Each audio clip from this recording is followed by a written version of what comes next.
Muy bien, hermanos, voy a comenzar contándoos una pequeña historia. Gladys Aylward nació en 1902 en Londres, Inglaterra, en una familia cristiana y pobre. Ella, siendo joven, tuvo que dejar sus estudios y empezó a trabajar como empleada doméstica en la casa de una familia adinerada. Su empleador había sido funcionario británico en Oriente y por tanto este hombre tenía en su casa pues muchos artículos relacionados con Oriente, pero también muchos libros. Así que Gladys, mientras trabajaba para este hombre, en ocasiones tomaba libros y los leía y descubría cómo en aquellos libros habían misioneros ingleses en China haciendo la obra del Señor y trabajando allí con las comunidades. Gladys, apodada la Mujercita, pues solo medía 1,50 m, fue rechazada por las sociedades misioneras a causa de su edad y otros asuntos. Sin embargo, Gladys no conseguía librarse de un profundo deseo de servir a Dios como misionera en Oriente. Gladys se enteró que una mujer misionera llamada Jenny Lawson, de 73 años, necesitaba a otro misionero allí, Así que ella, por sus propios medios, compró su billete de tren y viajó desde Londres hasta China. El viaje, hermanos, no fue nada fácil, pues ella tuvo que atravesar algunos países, entre ellos Rusia, y en aquel momento de la historia había un conflicto, una guerra entre Rusia y China. Finalmente, Gladys pudo llegar a China y trabajar con Jenny, sirviendo al Señor y a la comunidad de manera muy diversas e inesperadas. Su hazaña más importante, quizá, ocurrió cuando Japón atacó a China y Jenny tuvo que librar a más de 100 niños de un orfanato en el que ella estaba trabajando y dependían de ella. Ella llevó a estos niños durante las montañas, durante varios días, sorteando todo tipo de dificultades, pasando hambre incluso, pero les pudo poner a salvo. Ella enfermó y tuvo que volver a Inglaterra, pero años más tarde, ella en 1970, fue cuando murió, pero ella volvió a Taiwán porque se le negó la entrada al país. Aunque fue la primera mujer en la historia, o al menos en esta parte de la historia, a la que se le concedió la nacionalidad china. Como he dicho, ella murió en 1970 en Taiwán, aunque añoraba estar allí en China. Esta preciosa mujer predicó el evangelio a cientos y cientos de personas y las vio convertirse a Cristo. Perdón. Predicó a funcionarios del gobierno, a leprosos, niños abandonados, a monjes budistas y a todo tipo de personas. Si te ha interesado la historia, hermanos, yo os recomiendo que vayáis esta tarde a vuestra casa en YouTube y pongáis este título: El albergue de la sexta felicidad. Es una peli que se hizo contando la vida de Gladys. Y es una peli de 1958, aunque ha sido nominada a los Oscar y a algunos premios importantes. Así que yo voy a intentar verla hoy en la tarde con la familia. Hermanos, si tuviéramos que escoger un adjetivo para calificar a nuestra hermana Gladys, creo que sería justo calificarla como una mujer valiente. Valiente. Gladys fue una mujer esforzada y valiente a la que no le importó entregar su vida por la causa de Cristo, a pesar de las negativas de su familia, quizá de su congregación, de sus hermanos y allegados. Y hermanos, será precisamente la valentía el tema de hoy, del sermón de hoy. Hermanos, la valentía es una cualidad humana que no existiría si no fuera porque existe algo al que llamamos mal. Es interesante porque si el pecado no hubiera entrado en el mundo y no hubiera convertido el lugar en el que vivimos en un lugar de verdad tremendo para vivir, un sitio duro y peligroso, donde la violencia, el robo, los desastres y muchos otros peligros, si esto no existiera, no habría lugar para conocer a personas valientes, ¿no? Así que quizá esto podría ser un argumento para entender por qué existe el mal en un mundo creado por un Dios bueno. O dicho de otra manera, ¿cómo es que ese Dios bueno ha permitido que exista el mal y la violencia? Bueno, quizá la existencia del mal también tiene un propósito en los planes de Dios, ¿no? Sea como fuere, mis hermanos, esta es nuestra realidad y ese es también el llamado que Dios nos hace a cada uno de sus hijos. Esfuérzate y sé valiente. Vive la vida cristiana conforme a los principios de este libro, la Biblia. Vive estos principios en un mundo que es hostil a estos principios, pero adelante, no estás solo. yo estaré contigo todos los días hasta el fin del mundo. Esa es la promesa de nuestro Señor. Así que, hermanos, después de esta introducción, vamos a ir a la Escritura y vamos a leer varios textos. Vamos a leer un texto de una historia que ocurrió hace unos pocos miles de años y en la que, con la ayuda del Señor, yo espero que todos nosotros seamos motivados a la valentía. Pero antes de leer nuestro texto base, bueno, antes de nada, quisiera orar, permitidme, vamos a sacar un momento para orar y luego vamos a contar un poco el contexto. ¿De acuerdo? Señor y Padre, estamos en tu casa. Tú, Señor, no te limitas a un templo ni a 4 paredes. Tú abarcas todo el universo. Pero de alguna manera nos has prometido tu presencia especial en medio de un pueblo que te adora, te canta y te sirve. Señor, rogamos que invadas este lugar con tu hermosa presencia, que nos hagas conscientes, que te podamos palpar, Dios mío, en esta mañana, a través de la predicación, a través del amor entre los unos y los otros, como ya te hemos visto también a través de la alabanza. Señor, háblanos, Dios mío, no nos dejes sin alimento hoy. Háblanos y utiliza mi torpe voz, Señor, para comunicar este mensaje a mis queridos hermanos, en el nombre de Jesús. Amén. Muy bien, hermanos, ahora sí. Entonces, como decía, hermanos, antes de leer nuestro texto base, es necesario que establezcamos un poco el contexto. David, el conocido David del Antiguo Testamento, el hijo de Isaí, quien se convertiría más adelante en el rey de Israel, se encontraba huyendo del actual rey, en aquel entonces el rey Saúl. Aunque David ya había mostrado gran lealtad y valentía al rey, este rey Saúl decide ponerle precio a su cabeza por envidia. Saúl era muy consciente de que su fiel soldado estaba hecho de otra madera. Este joven David había dado muerte a un temeroso gigante que estaba enfrentando al ejército de Israel, y nadie dentro del ejército, ni siquiera los más valientes de sus hombres, quisieron enfrentar a este gigante llamado Goliat, pero él sí pudo hacerlo. Desde entonces, hermanos, David fue puesto sobre hombres de guerras y ganó batallas para su rey y para su pueblo también. David sabía que el Señor estaba con él y le capacitaba para la guerra.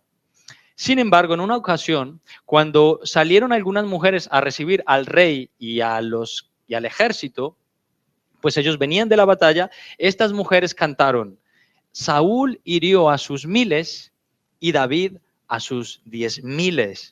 Saúl no pudo tolerar la idea de que el pueblo elogiara a otro más que a él, demostrando así gran soberbia, y desde entonces él procuró eliminarlo, aunque él había demostrado ser su mejor hombre. David escapó en varias ocasiones de ser asesinado por el rey Saúl hasta encontrar una cueva en donde él pudo obtener protección y seguridad. Y entonces es así donde llegamos a nuestro texto. Primera de Samuel, capítulo 22. Primera de Samuel, capítulo 22, versículos del 1 al 5.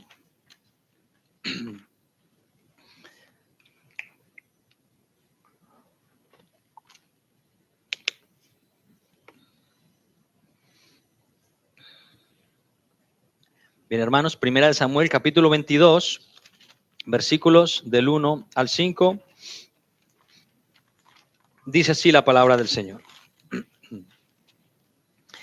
Yéndose luego David de allí, huyó a la cueva de Adulam, y cuando sus hermanos y toda la casa de su padre lo supieron, vinieron allí a él, y se juntaron con él todos los afligidos, y todo el que estaba endeudado, y todos los que se hallaban en amargura de espíritu, y fue hecho jefe de ellos, y tuvo consigo como a 400 hombres. Muy bien, hermanos, este será nuestro texto base. Fijaos en qué panorama, ¿verdad? Hasta ahora no tiene mucha pinta de inspirar valentía, ¿verdad? Mirad todos los que se juntan a David: los afligidos, los endeudados y los que estaban en amargura de espíritu. Y además se nos dice que David fue hecho el jefe de todos ellos. En este momento de la vida de David, precisamente David necesita ser animado y apoyado por hombres que estén mejor que él, ¿verdad? Necesita ser consolado, pero parece que el Dios de los cielos le manda toda esta ayuda innecesaria. Si David no fuera un hombre de fe, hermanos, hubiera salido huyendo de este lugar y quizá con el puño en el cielo expondría su queja al Señor diciendo, Señor, ya bastantes problemas tengo yo para que tú me mandes los problemas de toda esta gente, ¿no? Pero repito, David era un hombre de fe y él sabía muy bien lo que Dios podría hacer con gente que aparentemente no tiene ningún futuro, ni esperanza. David sabía muy bien lo que Dios puede hacer con un afligido, con un endeudado y con un amargado de espíritu. Por supuesto, hermanos, nos faltaría tiempo para ver todo el desarrollo de la vida de David mientras huía y en cómo estuvo luchando y preparando a estos hombres para serles diestros y fieles en la batalla.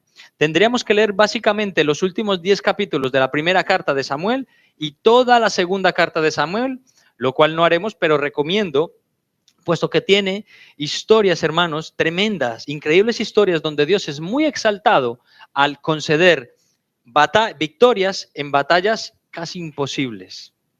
Pero el punto al que yo quiero llegar, hermanos, es a que veamos lo que Dios puede hacer con personas de las que no se espera mucho o nada. Pues la mayoría de estos hombres que se juntaron a David llegaron a convertirse en experimentados y leales guerreros. Así que para terminar de asentar este panorama y comprendamos un poco más el contexto, me gustaría que fuéramos un momento a la segunda carta de Samuel, ya al final de la carta, al capítulo 23 de la segunda carta de Samuel.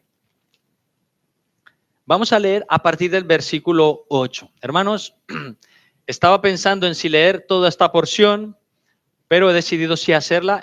No es muy extenso, pero creo que es importante leerlo todo, ¿vale? Así que capítulo 23 de segunda de Samuel, a partir del versículo 8, los valientes de David. Estos son los nombres de los valientes que tuvo David. Josef, Basemat, advierto, yo lo he leído 2 o 3 veces en casa y no ha habido lectura en la que no me equivoque. Vais a ver los nombres y las procedencias. Comenzamos de nuevo. Versículo 8. Estos son los nombres de los valientes que tuvo David. Josef, Basemat, el tagmonita principal de los capitanes. Este era Adino, el esnita, que mató a 800 hombres en una ocasión. Después de este, Eleazar, hijo de Dodo, Ahoita, uno de los 3 valientes que estaban con David cuando desafiaron a los filisteos que se habían reunido allí para la batalla y se habían alejado de los hombres de Israel. Este se levantó e hirió a los filisteos hasta que su mano se cansó y quedó pegada su mano a la espada. Aquel día Jehová dio una gran victoria y se volvió el pueblo en pos de él tan solo para recoger el botín. Después de este fue Sama, hijo de Age, Ararita. Los filisteos se habían reunido en Leí, donde había un pequeño terreno lleno de lentejas, y el pueblo había huido delante de los filisteos. Él entonces se paró en medio de aquel terreno y lo defendió y mató a los filisteos, y Jehová dio una gran victoria. Y 3 de los 30 jefes descendieron y vinieron en tiempo de la siega a David en la cueva de Adulam. Y el campamento de los filisteos estaba en el valle de Refaim. David entonces estaba en el lugar fuerte y había en Belén una guarnición de los filisteos. Y David dijo con vehemencia, ¿quién me diera a beber del agua del pozo de Belén que está junto a la puerta? Entonces los 3 valientes irrumpieron en el campamento de los filisteos y sacaron agua del pozo de Belén que estaba junto a la puerta y tomaron y la trajeron a David. Mas él no la quiso beber, sino que la derramó para Jehová, diciendo, lejos sea de mí, oh Jehová, que yo haga esto. ¿He de beber yo la sangre de los varones que fueron con peligro de su vida? Y no quiso beberla. Los 3 valientes hicieron esto. Y Abisai, hermano de Joab, hijo de Sarvia, fue el principal de los 30. Este alzó su lanza contra 300, a quienes mató y ganó renombre con los 3. Él era el más renombrado de los 30 y llegó a ser su jefe, mas no igualó a los 3 primeros. Después Benaya, hijo de Joiada, hijo de un varón esforzado, grande en proezas, de Capseel. Este mató a 2 leones en Moab, y él mismo descendió y mató a un león en medio de un foso cuando estaba nevando. También mató él a un egipcio, hombre de gran estatura, y tenía el egipcio una lanza en su mano, pero descendió contra él con un palo y arrebató al egipcio la lanza de la mano y lo mató con su propia lanza. Esto hizo Benaya, hijo de Joiada, y ganó renombre con los 3 valientes. Fue renombrado entre los 30, pero no igualó a los 3 primeros. Y lo puso David como el jefe de su guardia personal. Versículo 24. Asael, hermano de Joab, fue de los 30. Elanán, hijo de Dodo de Belén. Sama, arodita. Elica, arodita. El espaltita. Ira, hijo de Iques, tecoita. Abieser, anatotita. Mebunai, usatita. Salmón, aoita. Maharaí, netofatita. Helef, hijo de Gaba, de los hijos de Benjamín. Benaya, piratonita. Idai, del arroyo de Gas. Abialbón, arbatita. Asmebat, barumita. Eliaba, salbonita. Jonatán, de los hijos de Jasén. Sama, ararita. Ayam, hijo de Sarar, ararita. Elifelet, hijo de Asbai, hijo de Maaca. Eliam, hijo de Aitofel. Gilonita. Jezrai, carmelita. Paraí, arbita. Igal, hijo de Natán, de Soba. Banigadita. Selecamonita. Naharai, berotita. Escudero de Joab, hijo de Sarbia. Ira y Trita. Gareb y Trita. Urías, eteo. 37 por todos. Y estaréis pensando, hermano, ¿en qué berenjenal te has puesto a leer todo esto? Y luego vais a entender por qué he querido leerlo. Estos nombres son más complicados que los de euskera, ¿verdad? Vamos a repetirlo, dicen por ahí. Hermanos, como he dicho, el texto es un poco extenso, pero para mí es importante. Gerson, ¿de verdad hace falta leer todos estos nombres si no me voy a recordar ni siquiera del 80%? Bueno, hermanos, recordad que cuando estemos en el cielo y el Señor pase lista, vamos a querer que lea nuestro nombre y no se salte ninguno. Por tanto, cuando tú emprendas de nuevo la lectura de la Biblia y veas esas interminables listas de descendientes, léelos todos, porque cuando el Señor pase lista, no vas a querer que te salte a ti, ¿vale? Así que es importante. A lo que vamos. Hermanos, fijaos qué tremendas historias en este texto.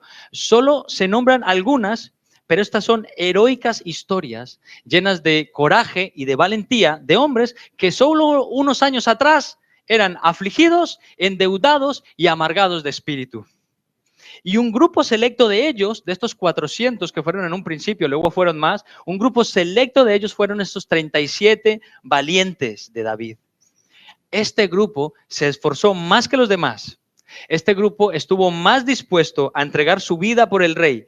Este grupo tiene sus nombres escritos aquí para que los recordemos. Pero sobre todo, hermanos, para que recordemos lo que un Dios bueno puede hacer con un afligido cuando pone su confianza en Dios, con un endeudado cuando viene al rey para que pague su deuda, y con un amargado de espíritu que pone toda su confianza en el Dios que puede llenar su espíritu de propósito y de vida. Hermanos, comienzo con las preguntas. ¿En qué posición te encuentras tú ahora mismo? ¿Te identificas con alguno de ellos? ¿Estás aquí hoy y estás afligido, amargada o endeudada? ¿Has reconocido ya tu debilidad y tu necesidad de venir a un rey valiente y lleno de compasión? ¿O te sigues esforzando por luchar con tus fuerzas, confiando en tu destreza, en tus habilidades para resolver los problemas? ¿En qué momento de tu vida estás ahora mismo? Tú y yo sabemos que no tenemos ni la suficiente fuerza, ni la suficiente valentía para solucionar todo aquello que ahora mismo nos agobia y nos amarga. Pensamos que podemos, pero sabemos que no podemos hacerlo. Sin embargo, nuestro Rey Jesús, hermanos, sí puede. Y por cierto, hemos leído Los valientes de David. Yo he titulado este sermón como Los valientes de Jesús y luego vamos a entender mejor por qué. El Rey Jesús puede convertir el peor de los panoramas, la peor de las situaciones, en realidades muy diferentes. Solamente hace falta que cuentes tu testimonio y veas cómo eras tú antes de Cristo y cómo estás siendo ahora después de Cristo. Solo mira a David, mirad el lugar en el que comenzó, hermanos, una cueva. No un palacio, no un cuartel militar, una cueva abandonada, lejana, donde nadie le buscara. esta cueva, hermanos, llegaría a convertirse en una auténtica fortaleza, en donde un hombre lleno del Espíritu de Dios lideraría a un pueblo que no pintaba nada para la sociedad, pero con los cuales Dios tenía grandes planes. Y este es uno de los mensajes tan preciosos de la Biblia, que Dios puede convertir tu tristeza, tu agonía, en felicidad. ¿No dice la Biblia que Él ha convertido nuestro lamento en baile? Pues Él puede hacerlo, Él puede hacerlo. Es impresionante lo que Dios hizo a través de David con estos hombres. Y hermanos, solo por curiosidad, hemos leído uno de estos nombres que no te vas a acordar, pero en el versículo 34 leímos un nombre interesante, Elhanán, hijo de un tal Dodo de Belén. ¿Sabes que según la Biblia se dice de este hombre en 2 de Samuel, unos capítulos atrás, en el capítulo 21 y a partir del versículo 18, dice que durante otra batalla en Gob, Elhanán, hijo de Jaare de Belén, mató al hermano de Goliat de Gat. El asta de su lanza era tan gruesa como un rodillo de telar. ¿Tú sabías que Goliat tenía hermanos? Yo no me acordaba, yo no lo sabía. Bueno, pues tenía un hermano y este, del que no se dice mucho en este listado, hizo esto. David venció con el poder de Dios a Goliat. Elhanán con el poder de Dios venció a otro gigante, al hermano de Goliat. Y ya sé que se ha hablado mucho de esto en muchas predicaciones y aplicaciones, que puedes estar o no de acuerdo, pero hay situaciones en nuestra vida que se presentan como gigantes. Nos llegan de repente y nos revientan, nos tiran al suelo, son más grandes que nosotros, más grandes que nuestras capacidades y recursos. ¿Y qué vamos a hacer? ¿Enfrentarlas solos? No cometas ese suicidio. Busca al Señor, por muy grande que sea ahora mismo tu problema, busca al Señor, busca la comunidad, la iglesia, porque como poderoso gigante que es Dios, va a defender tu causa. Si tú estás agobiado, si tú estás amargado de espíritu, confía en el Dios de los valientes, aquel que puede vencer muchas batallas. Estos eran estos valientes, capaces de destrozar a gigantes terribles, no por sus fuerzas, sino porque había un Dios realmente gigante peleando por ellos. Así es nuestro Dios, hermanos. Dios ve vida donde hay muerte. Dios ve y concede victorias donde parece que va a ocurrir una derrota inminente. Dios ve, Dios sabe lo que hay ahora mismo en tu corazón y te está angustiando. ¿Y sabes qué? Él ya tiene una solución. Tú no, pero Él sí. Él ya lo sabe, ya puede ver el futuro. No sé cuál, yo no sé cómo. Solo tienes que fiarte de Él con todo tu corazón. No confíes más en tu fuerza o tu destreza. Ya has visto que no te ha llevado nunca nada bueno. Dios ve, Dios sabe lo que hay ahora mismo en tu corazón y te angustia, ¿vale? Solamente ríndete y confía. No te pide mucho más. Ríndete y confía. ¿Y cómo le demuestras que te fías de Dios? ¿Cómo le demuestras tú a Dios que te fías de Él? Buscando primeramente su reino y su justicia, y luego todas esas cosas os serán añadidas. Mateo 6:33. Esto es un paso de fe. Decir, Señor, ¿sabes qué? Estoy harta de dar palos al agua. Yo me rindo a ti. Dejo mi problema en tus hombros. Me rindo a ti, me volco a buscarte, a la palabra, a la oración, a reunirme con mis hermanos, y tú, si quieres, darás problema a mi solución. Señor, me ocupo de buscarte, de amarte y disfrutar de ti, y yo sé que tú vas a ocuparte de mis cosas. Y hermanos, y de verdad, si tú nos preguntaras a cada uno de nosotros que llevamos andando en la fe durante años, podríamos dar testimonio de que esto funciona, hermanos. Fíate del Señor con todo tu corazón, vuélcate a buscarle y a servirle, y Él se ocupará de tus cosas. Te quitará cosas de tu vida que ahora mismo son estorbo, pero que tú amas mucho. Las amas y no las quieres soltar, pero Él te la va a quitar y te va a dar una mejor. A lo mejor no la que esperas, sino la que necesitas. Y esto se puede traducir en muchas cosas: un trabajo, una relación, una enfermedad, yo no lo sé. Pero sea lo que sea, fíate del Señor con todas tus fuerzas. David se fió del Señor desde muy temprana edad. ¿Y sabes qué? Ahora, cuando está huyendo y se refugia en una cueva, de repente aparecen cientos de personas que necesitan a alguien que les dé un propósito. El que estaba machacado ahora tiene que consolar a los que están más machacados que él. Necesitan a alguien que les dé un propósito, pero sobre todas las cosas necesitan a alguien que les ayude a poner sus ojos en el único en quien hay esperanza perdurable. y este solo puede ser el Dios de Jesucristo. Amén. Fíjate, en ese listado hay otro nombre muy sonado en los libros de Samuel. Su nombre es Abisai. Mirad, Abisai llegó a ser el líder de los 30 valientes, de los más de 30 valientes. Y hay una historia que me encanta en 2 de Samuel, capítulo 10, luego vamos a ir allí para leer un trozo. Este Abisai, si tú lees sobre su vida, te vas a dar cuenta que él estuvo en momentos muy importantes de la vida de David. Él llegó a liderar las tropas del ejército en varias ocasiones y Abisai tuvo mucho éxito en la batalla, mucho éxito. Este Abisai era el hermano de otro gran guerrero, otro general llamado Joab. Y los dos a su vez, nos dice el texto que eran hijos de una mujer llamada Sarvia. Esta Sarvia, hermanos, era una media hermana de David. Por tanto, Abisai y Joab venían a ser sobrinos del rey David. Bueno, hermanos, este Joab fue un general del ejército y estuvo en momentos también muy decisivos de la vida y del reinado de David. Solamente que su avaricia y su falta de lealtad le terminó pasando factura. Llegó a costarle muy caro su avaricia. Bueno, pues en esta historia, hermanos, en el capítulo 10 de la segunda carta de Samuel, la historia se desarrolla, ¿no? Estos dos hombres se ven envueltos en una batalla que ha sido provocada por un malentendido y fruto de un mal consejo. No la vamos a leer, pero hermanos, aprovecho para decir, cuidado con los malos entendidos y los malos consejos. Hermanos, hay auténticos problemas que se han librado por no hablar entre la familia, entre los amigos. No hablas, el malentendido se extiende y luego llegan a formarse problemas muy gordos. Así que aclara los malos entendidos, pide información y sobre todo rodéate de personas que te aconsejen bien. Porque aquí, hermanos, en esta ocasión, el rey David envió a consolar el hijo de un rey que había ayudado mucho a David en momentos muy duros de su vida. Y cuando estos hombres llegan allí para consolarle, este príncipe, que ahora es rey, se rodea de hombres que le aconsejan muy mal y le dicen, ¿sabes qué? El rey David no ha enviado estos para consolarte, que son espías que vienen aquí para mirar y para tomar este reino también. ¿Y sabes qué hacen estos hombres? Les cortan la mitad de la barba y les cortan los vestidos exponiendo sus nalgas. Y ya sé que suena muy gracioso, pero esto que estos hombres están haciendo lo hicieron con el propósito de avergonzarles mucho.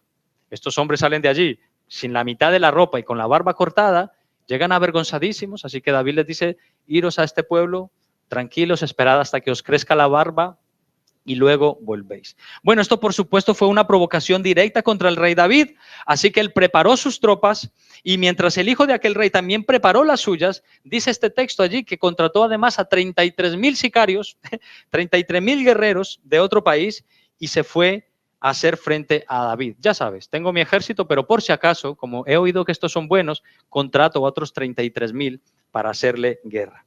Bien, ¿sigues conmigo aquí en el campo de batalla? Vale, perdonadme por tantos datos, ¿vale? No quiero perderos, quiero que lleguemos al punto que quiero explicar. Ahí está Joab y Abisai en medio de la batalla, preparados para pelear. La cosa está peliaguda, les van a atacar por la vanguardia y por la retaguardia. Y escucha bien lo que hacen estos hombres, que es lo que a mí me fascina de esta historia, hermanos. Capítulo 10 de 2 de Samuel, a partir del versículo 9. Escucha, viendo pues Joab que se le presentaba la batalla de frente y a la retaguardia, entresacó a todos los escogidos de Israel y se puso en orden de batalla contra los sirios. Entregó luego el resto del ejército en mano de Abisai su hermano y lo alineó para encontrar a los amonitas. Y dijo, atentos hermanos, si los sirios pudieran más que yo, tú me ayudarás. Y si los hijos de Amón pudieran más que tú, yo te ayudaré. Esfuérzate y esforcémonos por nuestro pueblo y por las ciudades de nuestro Dios y haga Jehová lo que bien le pareciera. ¡Qué maravilla, hermanos!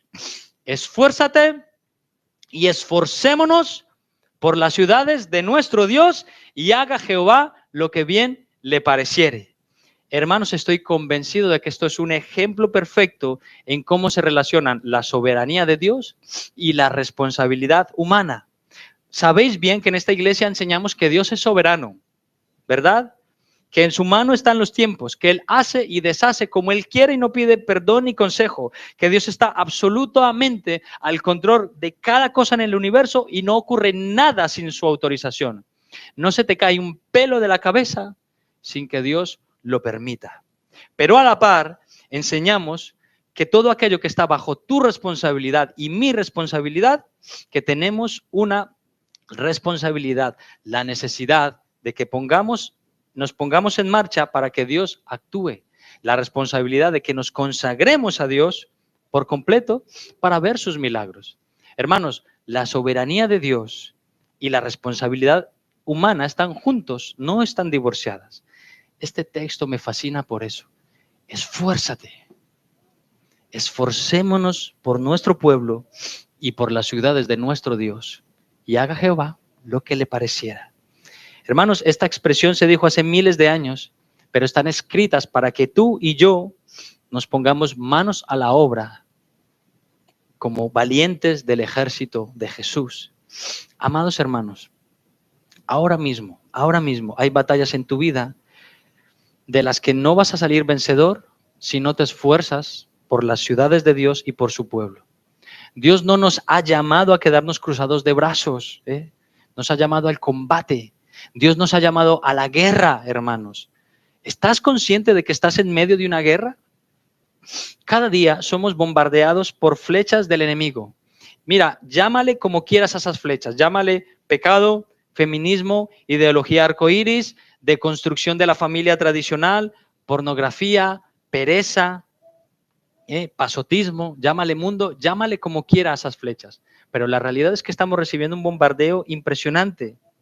Cientos de pensamientos e ideas nos asaltan todos los días y se quieren instalar en nuestro corazón. Y a lo mejor tú y yo, que tenemos las defensas bajas, les estamos permitiendo entrar en nuestra vida hasta el salón de nuestra casa. Probablemente, hermanos, Satanás y sus demonios sean un ejército bien grande. Y además se han contratado a otros 33,000 para venir contra la batalla y pelear. Hermanos, que les tenemos en la vanguardia y en la retaguardia y nos atacan sin descanso. ¿Y cómo les estás haciendo frente ahora mismo? ¿Cómo les estamos haciendo frente? ¿Qué armas estamos utilizando? ¿Estás consciente de que de verdad estamos en medio de una guerra? Me temo que si no te estás esforzando, si no estás luchando y no sientes que estás luchando o que no ves que hay una batalla para pelear, entonces seguramente estés perdiendo la batalla, el combate. Esfuérzate. Hermanos, ¿qué es esforzarse? Creo que lo he dicho en otras ocasiones, esforzarse es aplicar toda tu fuerza y un poquito más. Fuerza extra. De hecho, la palabra hebrea que se utiliza en este texto para esforzarse es la palabra hazak. Y tiene varios significados y aplicaciones, pero uno de estos significados podría ser el esforzarse como vencer con violencia. ¿Con violencia? Entonces, Gerson, dices que si mi problema es la ociosidad o la pornografía, ¿tengo que tirar el móvil al suelo con violencia para romperlo? Bueno, si eso soluciona tu problema, coge el móvil ahora mismo y tíralo aquí al nervión, que se lo lleve la corriente y nunca vuelva más. Pero me temo que ese no es tu problema, porque se rompe el móvil e irás al ordenador. Te comprarás otro móvil, irás a otra tablet o lo que sea. Vencer con violencia, hermanos, es plantarle cara al pecado y a tus propios malos deseos y combatirlos con las herramientas que Dios nos ha dejado. ¿Cuáles son esas herramientas, hermanos? Este magnífico libro, la Biblia, la oración, los hermanos en la fe, la iglesia. Dios no nos ha dejado desprovistos de herramientas. Fíjate el terrible bombardeo ideológico al que están siendo sometidos nuestros niños en las escuelas, en la publicidad. Y hermanos, nuestros hijos de verdad no van a vencer cuando vayan al cole o al instituto si vienen aquí domingo tras domingo a pintar el arca de Noé y luego se van a casa. Por eso, hermanos, yo veo que estas preciosas mujeres del ministerio de niños preparan un material bueno y lo único que nos piden a los padres es que invirtamos un poquito de dinero en buen material para que se les enseñe el evangelio. Nuestros niños necesitan Biblia, nuestros niños necesitan teología, por supuesto, aplicada a su edad, pero ellos necesitan Biblia. Hermanos, además estas mujeres, yo sé que necesitan que no nos quejemos cuando nos piden 10 o 15 euros, hermanos, para comprar un buen material. Un material que va a tardar unos meses en consumirse, pero que puede tener efectos eternos en el corazón de nuestros niños. Tu niño necesita, nuestros niños más bien, necesitan más estudiar estos libros que ir al Chiquipar, donde nos dejamos 10, 15 y 20 euros sin ningún problema. Vencer con violencia, esforzarte, es plantarle cara al pecado y a tu falta de amor por Dios en total dependencia suya, así como Joab y Abner en este caso. Hermanos, si hay alguien en este lugar que no está teniendo ningún problema con su pecado, muy probablemente está siendo vencido y no nota la diferencia. Ya no nota la diferencia. Todo le parece guay y correcto, ¿no? Esta persona depende del tranqui que yo controlo, no me afecta, y se ha olvidado de depender de Dios. Si tú estás pensando de esta manera, te aseguro que es el principio de la caída. Es el principio de la caída. Mirad, hace algunos años, cuando estaba el boom de esta serie de Juego de Tronos, bueno, la gente estaba hablando tanto de esta serie que me entró curiosidad y me dediqué a ver solo un fragmento, un cacho de esta serie. Y tuve que parar, porque lo que vi no me gustó nada. Vi demasiada violencia y desnudos. Y yo le pregunté a una hermana, yo estaba entonces en otra ciudad viviendo, y le pregunté qué tal le parecía la serie. Y ella me dijo, bien, la serie está guay, pero no te la recomiendo. No se la recomiendo a ningún cristiano. No te la recomiendo, pero yo la estoy viendo, ¿vale? Y ella la estaba viendo. A lo mejor para ella no suponía un gran problema porque, no sé, no la he visto, entonces no sé si habían desnudos de hombres y para ella no sería un problema. Pero si habrían muchos desnudos de mujeres y mucha violencia. ¿Tú te imaginas a un hombre viendo esta serie? Es más, ¿tú te imaginas a un hombre cristiano viendo esta serie, esta cantidad de basura? Hermano varón, hombre que me escuchas, cuando salen desnudos en la tele, ¿tú qué haces? Tú dices, bueno, tranqui, que yo controlo, no me afecta. Mira, hermano, si no te afecta, muy probablemente has estado tan expuesto a este contenido que ya no te afecta. Pero a mí me horroriza, me horroriza. Yo lo veo y cambiamos de canal, cambiamos de peli o lo que sea. Porque no nos podemos dar esas licencias, ¿verdad? Si no te afecta este tipo de escenas, ya no reconoces que es algo malo y pecaminoso. ¿Lo veis, mis hermanos? Esto entonces está dependiendo de tu control y no de la palabra de Dios y sus mandamientos. Tranqui, que a mí no me afecta, yo controlo. Esa es la gran artimaña de Satanás. Dejarte pensar que nada es tan malo como lo pinta este libro. Hombre, Dios es un poco aburrido, ¿sabes? Es un poco aguafiestas, ¿no? Aguafiestas cósmico le ha llamado alguien. No te preocupes, eso que estás viendo, eso que estás practicando, tampoco es tan malo, Y deja que te acomodes en una vida de cristianismo mediocre, donde un día estás con un pie con el Señor y al día siguiente en el mundo. Que nos atacan, hermano, por la vanguardia y por la retaguardia. ¿Qué vamos a hacer? Enfrentarlo con valentía, con violenta valentía. ¿Sabes que la Biblia dice en Mateo capítulo 11 y versículos 12 que desde los días de Juan el bautismo los cielos sufren violencia y solo los valientes lo arrebatan? Qué afirmación tan rara, ¿verdad? El reino de los cielos sufre violencia y los valientes lo arrebatan. Bueno, los valientes lo arrebatan porque hasta entonces la élite religiosa se sentía salva y segura en su religión, en sus tradiciones, y por tanto todo aquel que no perteneciera a este grupo básicamente estaba excluido del cielo. Si tú no haces lo que te decimos, fuera. Si tú no perteneces a este grupo, estás fuera del reino de los cielos. Por tanto, los recaudadores de impuestos, las prostitutas, los leprosos y los paganos, que esta élite de escribas y fariseos creían que no tenían ningún derecho al reino del Mesías, todo este grupo de agobiados, endeudados y amargados de espíritu, llenos de sed por Dios y por lo santo, aprovechan de inmediato la misericordia ofrecida en el Evangelio y toman el reino como por la fuerza. De hecho, el mismo Jesús dijo en otra ocasión a los sacerdotes y ancianos del pueblo, les dijo, los recaudadores de impuestos y las rameras van delante de vosotros al reino de Dios. estos que algunos tenían como desechados, valientemente se han colado, hermanos, no han respetado la fila. El evangelio les ha salido a su encuentro y les ha dicho, vosotros los del final, aquí adelante, delante de estos. Ellos han tomado el reino como por la fuerza.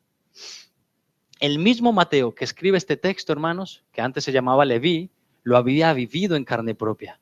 Mateo, siendo Leví, era un publicano, un cobrador de impuestos que se sentaba para trabajar para Roma y cobrar los impuestos de las personas. ¿Y saben lo que habría en la mente de los judíos que estaban allí? Bueno, yo creo que lo que menos imaginarían sería escupirle en la cara a este traidor de la patria.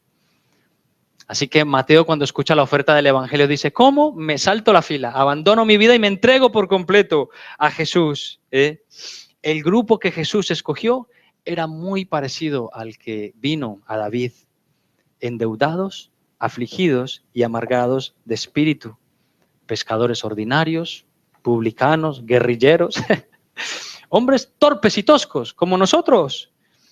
El grupo que Jesús escogió fue así. ¿Y sabes por qué lo hizo? Y esto es precioso, hermanos, para que veamos lo que puede hacer Dios con los simples para avergonzar a los sabios. Eso es lo que dice Pablo en 1 Corintios, en el capítulo 1 y a partir del versículo 26. ¿Qué les dice? Mirad, hermanos, vuestra vocación, que no sois muchos sabios según la carne, ni muchos poderosos, ni muchos nobles, sino que lo necio del mundo escogió Dios para avergonzar a los sabios, y lo débil del mundo escogió Dios para avergonzar a lo fuerte, y lo vil del mundo y lo menospreciado escogió Dios, y lo que no es para deshacer lo que es, a fin de que nadie se jacte en su presencia, mas por Él, por Cristo, estáis vosotros en Cristo Jesús, el cual nos ha sido hecho por Dios sabiduría, justificación, santificación y redención, para que, como está escrito, el que se gloría, gloríese en el Señor. Es que, hermanos, me dan ganas de darle un aplauso al Señor. Bueno, un aplauso. Venga, vamos a darle un aplauso a Jesús. Pero, hermanos, es maravilloso. Más que un aplauso, me dan ganas de darle mi vida entera al Señor. Viendo mi tristeza, viendo mi agonía, viendo mi vida de pecado, me escogió a mí y me coló por la fila, delante de los que se creían algo, hermanos. Requiere valentía creer el evangelio de nuestro Señor Jesucristo, pero requiere más valentía vivirlo en medio de un mundo hostil. Porque vivirlo aquí en la iglesia es fácil. ¿Qué tal, hermano? Muy bien, en victoria, gloria a Dios, aleluya, ¿qué tal? No, luchando contra el pecado y tal. Pero salimos fuera y nos comen, se nos suben encima, no tenemos una respuesta, nos invitan y a la primera caemos. Es difícil vivir el evangelio en este mundo hostil. Pero es maravilloso, hermanos, ver lo que hace el Señor a través de su evangelio en la vida de hombres y mujeres simples como nosotros. Debemos reconocer, aunque nos duela, que todo esto éramos nosotros antes de Cristo. Endeudados. Hermanos, teníamos una deuda impagable con el Dios Trino a causa de nuestros pecados. Cada pecado, cada desobediencia aumentaba la deuda que teníamos delante de Dios. Y por eso el Padre envía a su Hijo a venir a vivir en este mundo y vivir de una manera perfecta y pagar por nosotros la deuda impagable. Él ha pagado nuestras deudas. También andábamos agobiados, hermanos, sin esperanzas en este mundo, con miedo al porvenir, con un montón de ansiedades, con un montón de inseguridades. También vivíamos con amargura de espíritu, sin suficientes razones para ser felices de verdad, hasta que por medio de la resurrección de nuestro amado Señor Jesucristo, el todopoderoso Espíritu de Dios vino a morar en nuestros corazones y a llenarnos de felicidad y valentía hasta esperar su venida. Si estás ahora sin Cristo, si estás hoy aquí sin Cristo y tú sigues en este estado, mira, de verdad, ven a Él, arrepiéntete. Arrepiéntete de tus pecados y confiesa su nombre. Ven a la cueva de Adulam y Él te hará no solo un valiente, sino un hijo de la familia real. Él no solamente te llama a que pelees en su ejército, te hace sentar en la mesa real para que disfrutes del banquete real, que es lo que más tarde vamos a simbolizar con la mesa del Señor. Ahora un valiente de Jesús no es aquel que saca su espada en defensa del Señor y va por ahí cortando orejas como lo haría Pedro. Ahora un valiente de Jesús es el que tiene templanza, el que se domina a sí mismo, se sujeta y espera pacientemente las órdenes de su Señor. Quizá tendremos que sacar la espada en algún momento, pero no la sacaremos hasta que el Señor no nos lo diga, ¿vale? Hermanos míos, Dios hoy nos llama de nuevo a la valentía. A la valentía. Mujer, ¿quieres ser valiente? Escúchame, mujer, ¿de verdad quieres ser una mujer valiente? Ve hoy a tu casa y valientemente ama y respeta a tu marido. Quizá el mismo que te habló mal hoy antes de salir para la iglesia. Quizá aquella misma persona, ora por él. Demuéstrale el amor de Dios por medio de tus actos de sumisión y de amor. Entonces serás una mujer valiente. Hombre, ¿quieres ser de verdad un hombre valiente? Hombre, ve a casa y valientemente ama a tu mujer y cuídala como a vaso más frágil, como hermana en Cristo, como coheredera de la gracia de Dios. Hazle sentir especial porque lo es. Da tu vida por ella, hombre, sírvela. Pídele perdón por tu rudeza y ámala. Esto es valentía. No te creas las mentiras del mundo que te dicen que si tú haces esto, vas a mostrar debilidad ante tu mujer y se te va a subir a la chepa. Eso es lo que opinan ellos. Lo que nos dice Jesús es muy diferente. El valiente ama y cuida. Es más, no hace falta que muestres tu debilidad. ¿Sabes por qué? Porque ya lo eres. Somos débiles y absolutamente dependientes de la gracia de Dios. Y una más, joven, ¿quieres ser valiente? Ve a casa y valientemente sujétate a la autoridad de tus padres. Pídele a Dios que te dé un corazón que ame y respete profundamente a aquellos que Dios te ha dado para que te sujetes a su autoridad. Aquellos que Dios te ha dado para guiarte y cuidarte. Tus padres podrán haberlo hecho mal. De hecho, tus padres han hecho mal muchas cosas. Yo como padre sé que voy a hacer mal muchas cosas, pero ¿sabes qué? Tus padres han dado tu vida por ti y se han sacrificado. ¿Sabes? Ahora lo entiendo mejor. Ahora que soy padre, me queda mucho por delante, ¿no? Pero hermanos, noches, jóvenes, noches enteras sin dormir, ir al trabajo pensando que no le falte leche a mis niños, que no le falte alimento, que no les falte abrigo, que no le falte algo de dinero para que puedan disfrutar de una pizza, Tus padres podrán haberlo hecho mal, pero todo esto ha estado en su corazón. Ellos solo quieren que tú seas feliz, pero que además seas feliz en Cristo. Y es Cristo quien te dice que te sujetes a su autoridad. Y quizá, hermanos, aquí entre nosotros hay alguien que no se encuadra dentro de este grupo, casados, joven, ya no eres tan joven quizá, pero bueno, mira a tu alrededor, somos una familia. Aquí tenemos hermanos, aquí tenemos padres, madres, abuelos, sobrinos. Hay mucha gente a la que amar, a la que sujetarnos, a la que respetar, ¿verdad? Somos una familia. Y aunque yo sé que me estoy alargando ya, y además hoy hay Santa Cena, solo te pido unos minutos más. Mira, como lo dijo Samantha en la introducción, el jueves en el culto que tuvimos, culto de acción de gracias, fue un momento, hermanos, de verdad, personalmente, y seguramente para vosotros fue igual, maravilloso, precioso momento. Estuvimos aquí en torno a una mesa, los valientes de David. Sé que algunos no habéis podido venir, sé que algunos no habéis querido venir. Eso ya es otra cosa. Pero hubo tiempo para que cada persona hablara y diera gracias a Dios por lo que Él está haciendo en sus vidas, ¿vale? Y es precioso, hermanos, escuchar lo que Dios está haciendo en medio nuestro. Claro, si no vienes al culto te lo pierdes. Pero estábamos allí escuchando todo esto, hermanos, y cómo el Señor nos está ayudando con nuestro carácter, ¿verdad? Con nuestra falsa autosuficiencia, cómo nos está sustentando en medio de angustias muy profundas y situaciones complicadas. Hermanos, en medio nuestro hay hermanos que de verdad la están pasando muy, muy mal, física y espiritualmente. Pero es impresionante escuchar cómo daban gracias a Dios en medio de estas circunstancias. ¿Sabes qué? Solo un valiente, solo una persona valiente da gracias al Señor en medio del dolor y la angustia. ¿No? Esto no fue lo que dijo Job. ¿Recibiremos de Dios el bien y el mal no recibiremos? Estaremos muy contentos con Dios cuando nos da de todo, nos da salud, nos da un trabajo, nos da una familia, y cuando nos falta, ¿qué pasa? Ahora nos apartamos del Dios vivo. No, recibiremos de Dios el bien y el mal no recibiremos. Por esto, mis hermanos, y ya voy concluyendo, un valiente no es aquel que no tiene miedo. ¿Sabes? Estaba escuchando esta semana, esto se me acaba de venir ahora, pero estaba escuchando una entrevista que le hicieron a esta persona que hacía del Chapulín Colorado, al Chavo y todos estos personajes, y le preguntaban, el Chapulín era un antihéroe, y decía, no, el Chapulín Colorado era un héroe de verdad, porque esos que te venden de Marvel, ¿no? Del Capitán América, todos estos hacen a los héroes como que no tienen miedo, pero un héroe de verdad tiene miedo, siente miedo, solo que es valiente, ¿no? Y los enfrenta. Bueno, eso me acaba de venir ahora, pero un valiente no es aquel que no tiene miedo. Un valiente de Jesús puede sentir miedo, puede tener dudas, pero solo le basta mirar a su Señor, al Señor de los ejércitos, y luchar a su lado. Como lo hizo nuestra hermana Gladys Aylward, la que nombrábamos al principio. ¿Sabes qué dijo ella al final de su vida? Y esto es impresionante. Mira lo que dijo ella. Yo no era la primera opción de Dios para lo que hice en China. Mira, no sé quién era.